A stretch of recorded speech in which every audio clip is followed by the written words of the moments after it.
The clock on the wall said 2:46 a.m. Kwon Yul sat in his office. He was the head of the White Tiger Syndicate. He was 32 years old and known as a man with a heart made of stone. He was cleaning his gun. The room was silent. He liked the silence. It meant no one was dying and no one was stealing his money. Then, his phone vibrated. He didn't move at first. People didn't call Kwon Yul at this hour unless a warehouse was burning or a traitor was caught. He looked at the screen. The name said, Elias. Kwon Yul felt a cold chill. Elias was the younger brother of Maya, the only woman Kwon Yul had ever loved. He had divorced her 7 months ago to keep her safe from his world. He told her to never call him again. He had blocked her number. He picked up. He didn't say hello. Kwon, are you there? Elias was crying. He sounded like he was running. She's dying. They say she's dying. The baby. It won't wait. Kwon Yul stood up so fast his chair hit the floor. What baby? Maya's baby. Your baby, Kwon. She's 7 months pregnant. She has preeclampsia. Her heart stopped in the ambulance. We are at St. Mary's. Please. The gun in Kwon Yul's hand felt heavy. He had spent 7 months pretending he didn't miss her. Now, he found out he was a father, and his family was slipping away before he even met them. If she dies, Kwon Yul said, his voice like ice, I will burn that hospital to the ground. I am coming. He grabbed his keys and ran. If you want to see if Kwon Yul makes it in time, subscribe and hit the bell icon. Let me know in the comments, what would you do if you were in his shoes? The Koenigsegg hit 160 miles per hour on the empty streets of Seoul. Kwon Yul didn't care about traffic cameras or the police. Every red light was just a blur of color. His hands gripped the steering wheel so hard the leather groaned. In his mind, he was back in that courtroom 7 months ago. He remembered the cold way he had signed the divorce papers. He remembered how Maya had looked at him, not with anger, but with a deep, quiet sadness. He had lied to her then. He told her he had found someone else. He told her she was a distraction to his empire. He did it because his rivals were targeting his home.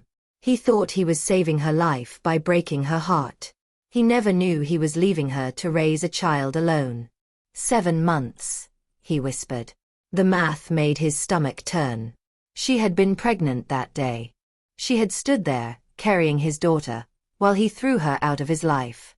A tire squealed as he drifted around a sharp corner. The hospital appeared in the distance, a white tower of glass and cold lights. His phone buzzed again. It was a text from his lieutenant Minho. Boss, the Red Dragon Triad just left their base. They are heading toward the hospital. They know you're moving. Kwon Yul didn't slow down. If the Triad wanted a war, he would give them one. But first, he had to see the daughter he didn't know he had. He slammed the car into park at the front entrance and sprinted inside, leaving the engine running and the door wide open. Kwon Yul's boots thundered against the hospital floor. Nurses tried to stop him, but one look at his face made them step back in silence. He found Elias in a waiting room that smelled like old coffee and death. Elias looked terrible. His shirt was torn, and his eyes were bloodshot. Before he could speak, Kwon Yul grabbed him by the collar and slammed him against the wall. Where is she? Kwon Yul hissed. NICU, Elias choked out. The 4th floor. But Kwon, listen to me. She didn't want you here. She made me promise not to tell you.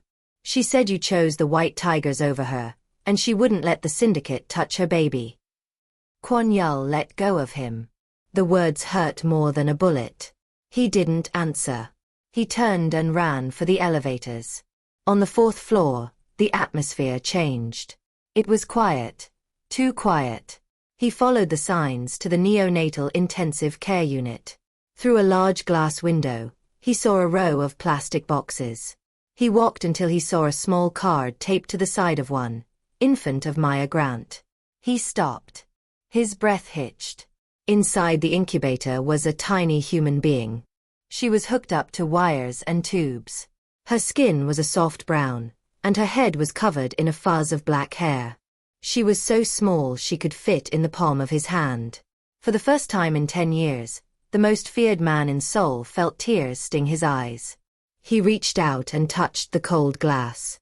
At that exact moment, the tiny baby's hand twitched. Suddenly, the elevator behind him dinged. Kwon-yeol didn't turn around, but he reached into his jacket for his gun. He knew that sound. It wasn't a nurse. It was the heavy rhythmic footsteps of men who were here to kill. Kwon-yeol didn't look back. He watched the reflection in the NICU glass. 3 men stepped out of the elevator. They wore janitor uniforms, but they walked with the heavy, wide-shouldered gait of professional hitters. One of them reached into a trash bin on his cart and pulled out a silenced submachine gun. Kwon-yeol's heart was still focused on the tiny baby in front of him, but his brain shifted into combat mode. He couldn't fire his weapon here. A stray bullet would shatter the incubators. It would kill his daughter. He moved. As the first man raised his gun, Kwon-yeol spun and threw his heavy metal flashlight with perfect aim. It cracked against the man's forehead, sending him stumbling back. Before the others could react, Kwon-yeol was on them. He didn't use his gun. He grabbed a heavy rolling medicine cart and rammed it into the second man, pinning him against the wall. He grabbed the third man by the throat, his fingers digging into the windpipe. "Who sent you?" Kwon-yeol whispered, his face inches from the assassins. The man struggled to breathe, his eyes bulging. The uncle," he choked out. He said, "No heirs. The bloodline ends tonight." Kwon-yeol felt a rage so hot it turned cold. His own uncle. The man who had raised him in the Syndicate was now trying to murder a child who weighed less than 2 pounds. He rendered the man unconscious with a brutal strike to the neck and looked at the elevator. More were coming. He looked at his daughter one last time. She was sleeping, unaware that a war was happening 3 feet away. Kwon-yeol pulled out his phone and dialed Min-ho. "They are inside. Tell the men to use blades and silencers. I want this floor turned into a graveyard, but if a single machine in the NICU stops beeping, I'll kill you myself." The lights flickered once, then died. The hospital's backup generators groaned, and the hallway was flooded with a haunting blood-red emergency glow. In the silence that followed, a new sound emerged, a high-pitched, steady whistle. Kwon-yeol froze. He knew that sound. One of the oxygen tanks near the nursery had been nicked during the struggle. Gas was hissing out, and the pressure in the incubators began to drop. Across the room, a monitor began to scream. His daughter's heart rate was plummeting. "Nurse!" he roared, but the staff had fled when the guns appeared. He looked at the elevator. The floor display was moving. 5, 6, 7. More of his uncle's men were arriving. He looked at the leaking tank. He had 10 seconds to choose: engage the killers or save the child. Kwon-yeol slammed his gun into its holster and sprinted to the oxygen manifold. He didn't have tools. He used his bare hands, gripping the freezing metal valve. The sub-zero gas burned his skin, turning his palms white with frostbite, but he didn't let go. He twisted with every ounce of his strength until the whistling stopped. The monitor's scream slowed down. The baby's heart rate stabilized. But the elevator doors slid open. 6 men stepped out, led by his uncle's top enforcer, a giant named Dae-soo. They saw Kwon-yeol standing over the oxygen tanks, his hands bleeding and frozen. "You always were weak for family, Kwon-yeol," Dae-soo laughed, raising a silenced pistol. "That's why you're going to watch her die before I finish you." Kwon-yeol didn't flinch. He just looked at the shadow moving behind Dae-soo in the red light. Min-ho had arrived. Dae-soo never got to pull the trigger. A blade, thin as a needle, slid through the back of his neck. His eyes went wide, his mouth opening in a silent gasp before he collapsed like a mountain of dead weight. Behind him stood Min-ho, his face splattered with blood, his expression as calm as a frozen lake. "The floor is clear, boss," Min-ho whispered. "But the police are 3 minutes away. We need to move." Kwon Yul didn't move. He looked at his hands. The frostbite from the oxygen valve had turned his skin a deathly gray, and blood dripped from his cracked palms onto the white tile. He ignored the pain. He walked back to the glass. "I'm not leaving," Kwon Yul said. "Boss, if the police catch you here with these bodies, you'll never see the light of day. You can't protect her from a prison cell." Kwon Yul looked at the tiny girl. She looked so peaceful, unaware that the hallway behind her was filled with corpses. He realized Min-ho was right.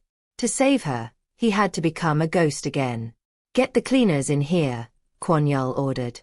"I want this hallway looking like a surgery just finished. Not a drop of blood. Not a shell casing." He turned to the room where Maya was being held. He pushed the door open. She was awake now, her eyes frantic, her breath coming in ragged gasps. When she saw him, covered in blood, his hands ruined, his eyes filled with a terrifying love, she didn't scream. "Kwon," she breathed, her voice cracking. "You lied to me," he said, his voice trembling. "You let me believe there was nothing left. I was protecting her from you," she cried, tears streaming down her face. "And look who just saved her life," Kwon Yul countered. "We're leaving. Now." "You can't take us anywhere," Maya whispered, her voice trembling as she clutched the hospital sheets. "The doctors say she's too fragile to move. If you take her out of that incubator, she dies." Kwon Yul stopped. The power he held over the city meant nothing here. He couldn't bribe biology. He couldn't threaten a lung to breathe. He looked at his ruined, frozen hands and then back at her. "Then I stay," he said. "The white tigers will hold this floor. No one goes in. No one goes out." "It's not just the triad anymore," Elias said, stumbling into the room. He held a thick manila folder he had snatched from Dae-soo's body. "Kwon, look at this. This wasn't just a hit. It was an insurance policy." Kwon Yul flipped open the folder. His blood ran cold. Inside were photos, not of him, but of Maya. Photos of her at the grocery store, at the park, even sleeping through her window. But it was the documents behind the photos that shattered his world. They were bank statements showing massive monthly transfers from his uncle's private account to Maya's personal savings. "It's a setup," Kwon Yul hissed. "The Syndicate thinks I'm the informant," Maya cried, her eyes wide with horror. "Your uncle made it look like I was selling your secrets for 7 months. He didn't just want me gone, Kwon.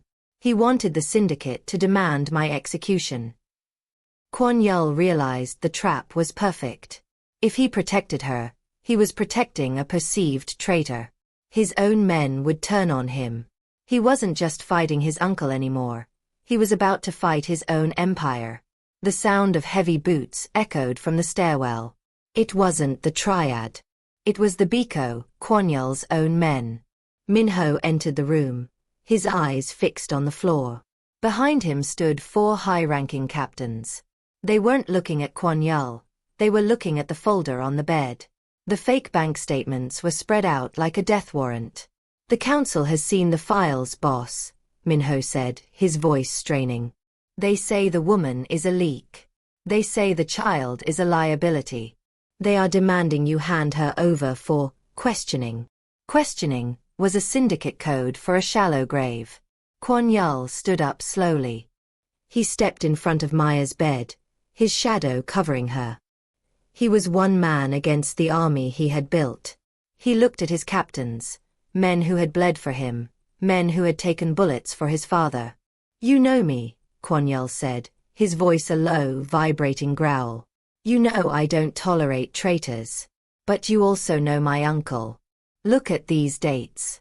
The transfers started the day I sent her away. Does a traitor wait until they are exiled to start selling secrets?" "The council doesn't care about logic, boss," one captain spat. "They care about the rules. A leak must be plugged." Kwon Yul pulled his second gun. He didn't point it at them. He pointed it at the ceiling. "I am the rule," Kwon Yul whispered. "I am the Syndicate. If you want her, you have to kill the king first. Who wants to be the first to try?" The silence in the room was so thick it felt like it would snap. Minho's hand drifted toward his holster. Maya gripped Kwon-yeol's jacket, her knuckles white. The life of the baby in the next room was now hanging by a single thread of loyalty. Minho's hand stayed on his holster, but he didn't draw. The air in the room felt like a bomb about to explode. The four captains looked at each other, weighing a decade of loyalty against the council's law. "Boss," Minho finally said, his voice cracking. "If we defy the council, the entire syndicate goes to war with itself. Seoul will burn." "Then let it burn," Kwon-yeol replied. "I spent my life building an empire of fear. I won't let it touch my blood." Suddenly, the captain on the far left stepped forward. His name was Sang-hoon, the oldest of the group. He looked at Maya, then at the frozen, bloody hands of his leader. He reached into his jacket, pulled out his white tiger pin, and dropped it on the floor. "I didn't follow a crown," Sang-hoon said. "I followed a man. If the man says she's innocent, she's innocent." One by one, the other three pins hit the tile with a sharp metallic ring. They chose the king over the council. But the victory was short-lived. A massive explosion rocked the hospital, blowing out the windows in the hallway. The shockwave threw everyone to the ground. Alarms screamed, and smoke began pouring in from the vents. Kwon-yeol scrambled to his feet, his ears ringing. He didn't look at his men. He looked at the NICU. The glass window into the nursery had shattered. His daughter's incubator was covered in debris, and the red, critical failure light was flashing. His uncle wasn't waiting for the council anymore. He was blowing up the building to finish the job. Dust and glass filled the air. Kwon-yeol sprinted into the ruined nursery, his boots crunching over shards of what used to be a sanctuary. The incubator was tilted, its power cord severed. The silence from the machine was the most terrifying thing he had ever heard. He reached the plastic box and wiped away the soot. His daughter was still, her tiny chest barely moving. The heat was escaping. Without the machine, she had minutes. "Boss, the fire is spreading," Minho shouted from the doorway.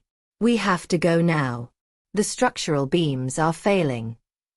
Kwon-yeol looked at the incubator, then at the exit. He couldn't carry the machine. He looked at his ruined, frostbitten hands. They were shaking. He reached inside and did something he was terrified to do. He lifted her. She weighed almost nothing. She felt like a warm bird in his frozen palms. He tucked her inside his heavy tactical jacket, pressing her against his own skin. His body heat was her only hope now. "Elias, get Maya," Kwon-yeol roared. "Minho, clear a path to the roof. The stairs are gone." As they reached the hallway, the far end of the corridor collapsed in a roar of fire and concrete. Through the smoke, a figure emerged. It was his uncle Sang-ki, flanked by a dozen men in heavy body armor. The old man wasn't smiling anymore. He looked at the bulge in Kwon-yeol's jacket and raised a custom-made cane that hit a high-caliber barrel. "Give me the child, Kwon-yeol," the uncle said, his voice calm over the roaring flames. "And I might let you die with your dignity." Kwon-yeol adjusted his grip on the baby, his finger sliding onto the trigger of his Glock. "You'll have to take her from my cold, dead hands." The fire roared between the two men, a wall of orange heat separating the past from the future. Uncle Sang-ki didn't hesitate. He leveled the cane and fired. The bullet grazed Kwon-yeol's shoulder, tearing through his expensive wool coat. Kwon-yeol didn't flinch. He couldn't. Any sudden movement could crush the fragile life tucked against his ribs. "Cover him," Minho screamed. The four captains formed a human wall around Kwon-yeol. They opened fire, the hallway erupting into a deafening storm of lead and sparks. Kwon-yeol felt the vibration of every shot deep in his bones, but he kept his focus on the tiny heartbeat thudding against his chest. "The roof," Kwon-yeol commanded. They moved in a tight diamond formation. Sang-hoon took a hit to the leg but kept firing, dragging his limb as they pushed toward the service exit.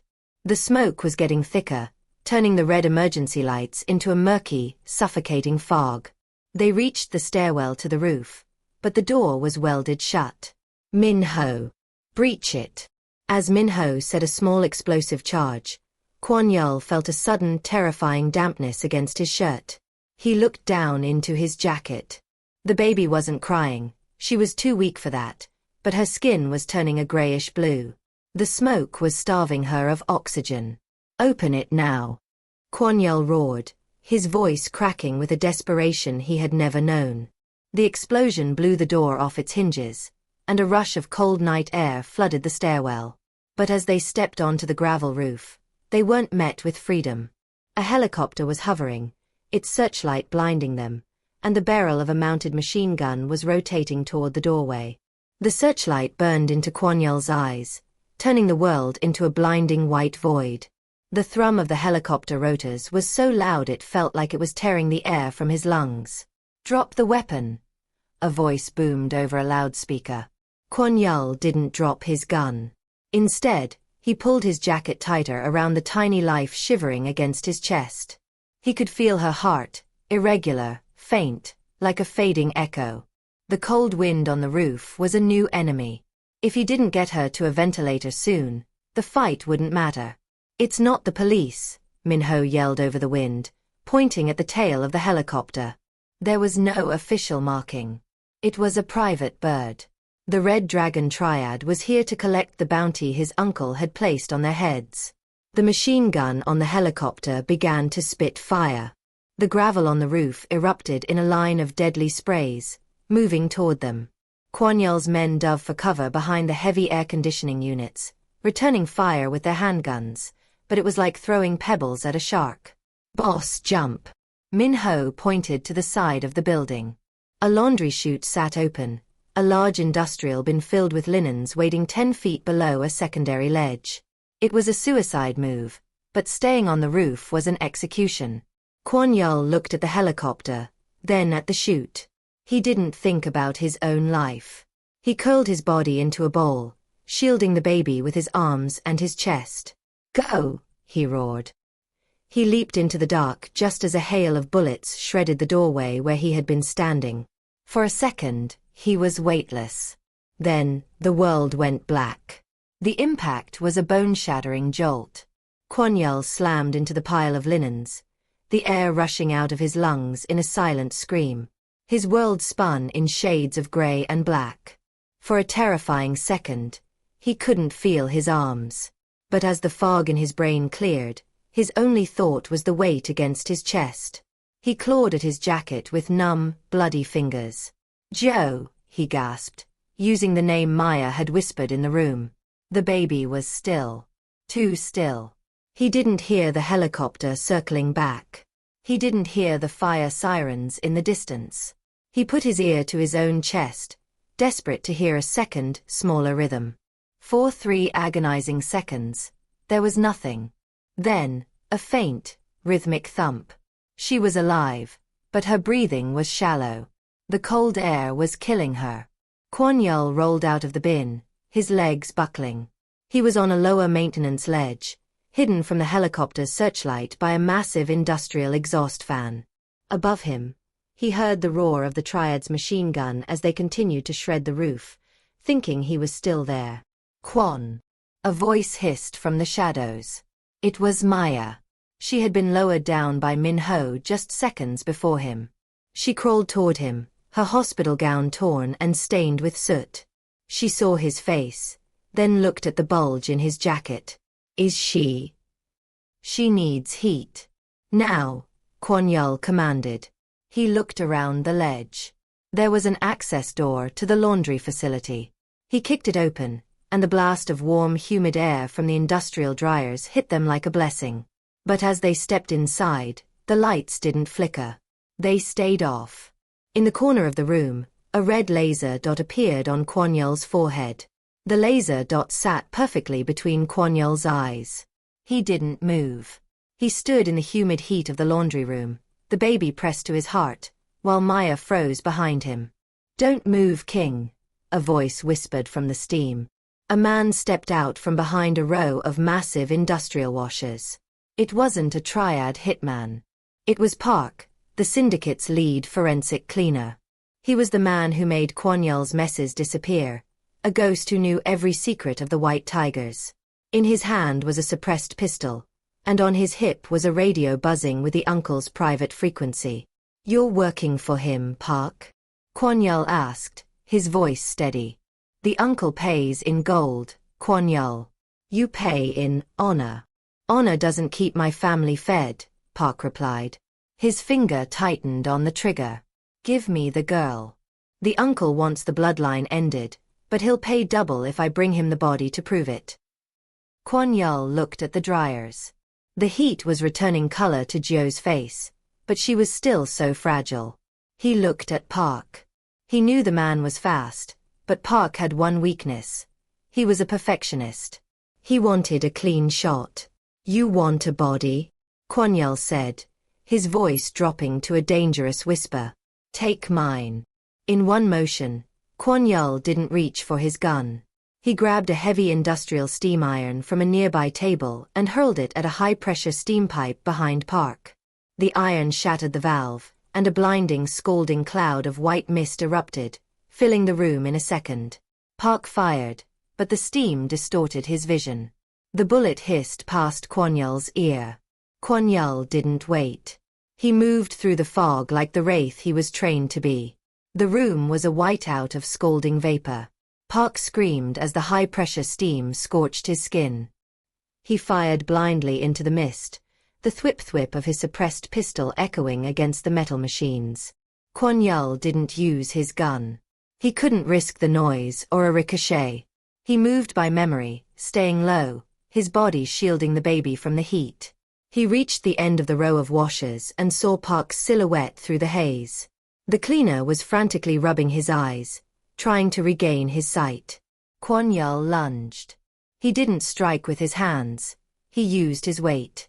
He slammed Park into the edge of an open industrial dryer. The metal door hissed as it swung shut, but Kwon Yul was faster. He grabbed the cleaner's wrist, twisted the gun away, and delivered a short, brutal elbow to the temple. Park went limp. Kwon Yul didn't kill him. He took Park's radio and the silencer from the floor. He turned to find Maya. She was huddled in the corner of a dry storage closet, her eyes wide with terror. "We have to go. Now," Kwon Yul whispered. He looked down at his chest.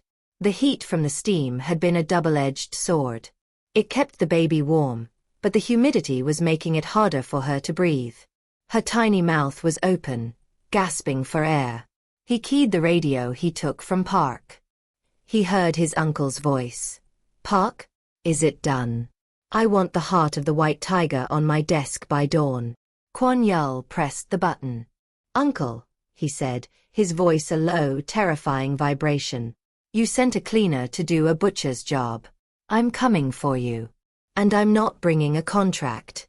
I'm bringing a casket." Kwon Yul didn't wait for a reply.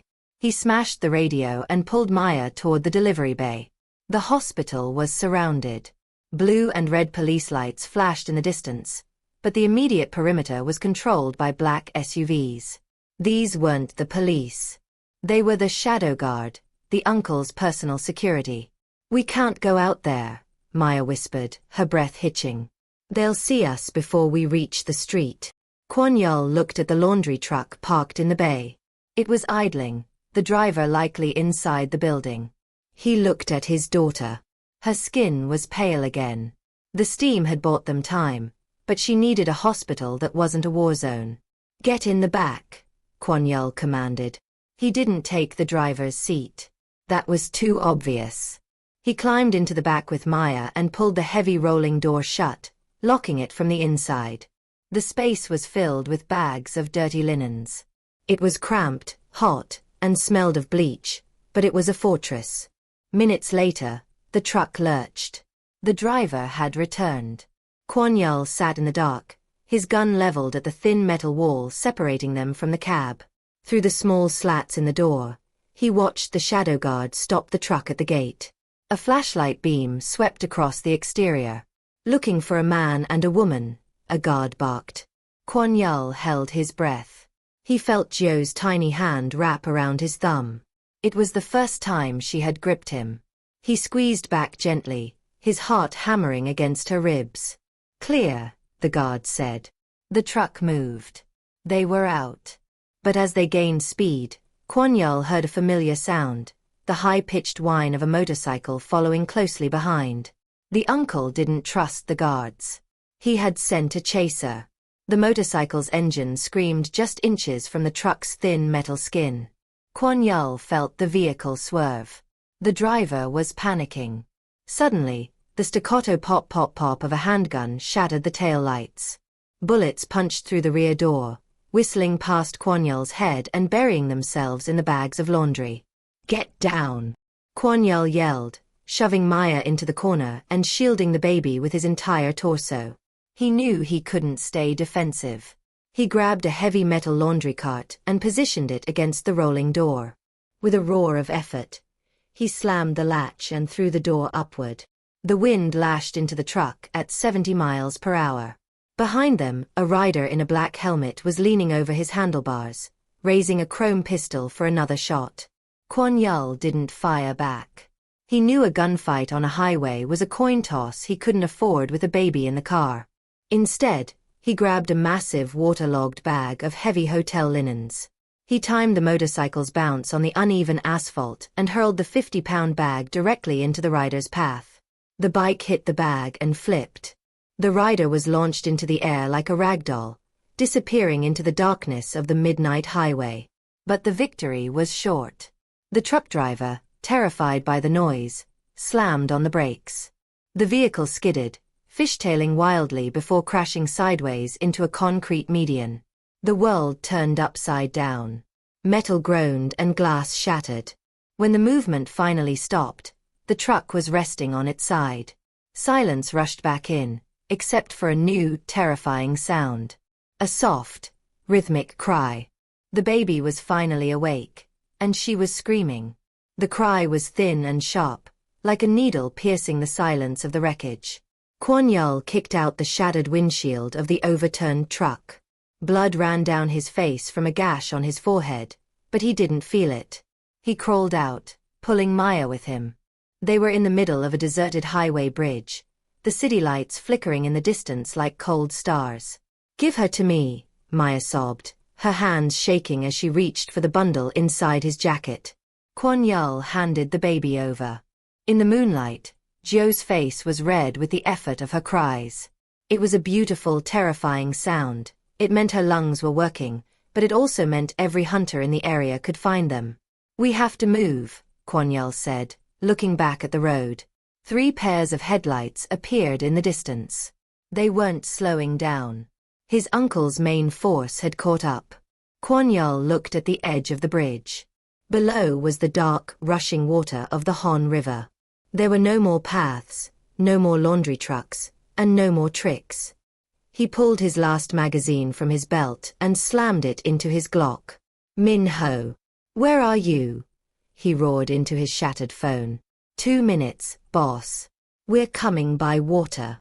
2 minutes was an eternity. The first SUV screeched to a halt 50 yards away. The doors flew open, and men in tactical gear stepped out, their rifles leveled. In the center was Uncle Sang-ki, holding his cane like a scepter. "It ends on this bridge, Kwon-yeol," the old man shouted. "Drop the child and I'll give you a quick death. Keep her, and I'll make Maya watch while I dismantle you piece by piece." Kwon-yeol stepped to the very edge of the bridge. He looked at Maya, then at the water. "Hold her tight," he whispered.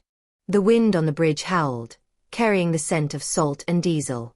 Uncle Sang-ki raised his hand, and the sound of a dozen rifle bolts locking into place echoed like a death knell. The old man's face was a mask of cold triumph. "There is nowhere left to run, nephew. You are standing on the edge of your own grave." Kwon-yeol didn't look at the guns. He looked at Maya. Her eyes were wide, her arms wrapped around Joe with a grip that would never let go. She saw the truth in his expression. There was only one way out, and it wasn't through the wall of lead. "Trust me," Kwon-yeol whispered. "Kwon. Now." Kwon Yul didn't wait for her to agree. He grabbed Maya by the waist and stepped backward into the abyss. The air rushed past them, a freezing roar that stole their breath. For a split second, time stretched. Kwon Yul saw his uncle's shocked face disappear above the concrete railing. Then, the black surface of the Han River rushed up to meet them. They hit the water like a hammer blow. The cold was absolute. It felt like being crushed by a mountain of ice. Kwon Yul's lungs burned, the impact nearly knocking him unconscious. He fought the darkness, kicking upward, his hand searching through the churning bubbles until he felt Maya's jacket. He pulled her toward the surface. They broke the water, gasping for air. Above them, the bridge was a silhouette of flickering lights. Bullets began to hiss into the water around them like angry hornets. Suddenly, a massive spotlight cut through the dark. A sleek, black interceptor boat roared toward them, its twin engines screaming. Min-ho stood at the bow, a heavy machine gun in his hands. "Boss, grab the line." The interceptor boat slammed into a hard turn, creating a wall of spray that shielded them from the snipers on the bridge. Min-ho reached over the side, his massive hand grabbing Kwon Yul's collar and hauling him upward. Maya followed, shivering and gasping, but her arms remained a locked vice around the child. "Get them below!" Min-ho roared to the crew. The boat's cabin was a blur of high-tech monitors and medical equipment. A private doctor, hired by the Syndicate but loyal only to Kwon Yul, was already waiting. He took the baby instantly. "She's hypothermic," the doctor muttered, his hands moving with clinical precision. "But she's a fighter. Look at her." Kwon Yul collapsed onto a bench, his body finally giving out. He watched through the reinforced glass as the boat sped toward the open sea. On the bridge, the tiny figures of his uncle's men were shrinking into insignificance. "It's not over," Maya whispered, her voice barely audible over the engines. "He'll hunt us to the ends of the earth." Kwon Yul looked at his hands, scarred by frost, stained with blood, and trembling from the adrenaline crash.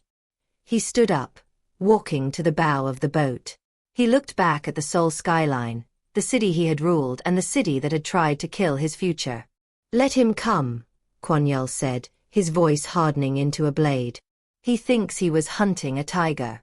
He doesn't realize he's just started a war with a father. And a father has nothing left to lose." He turned to Min-ho. "Contact the Hong Kong triads. Tell them the white tiger is coming. And tell them I'm bringing a bill that only blood can pay." Thank you for watching. If you enjoyed this high-octane journey, make sure to like, comment your favorite moment, and subscribe so you don't miss the next thrilling story.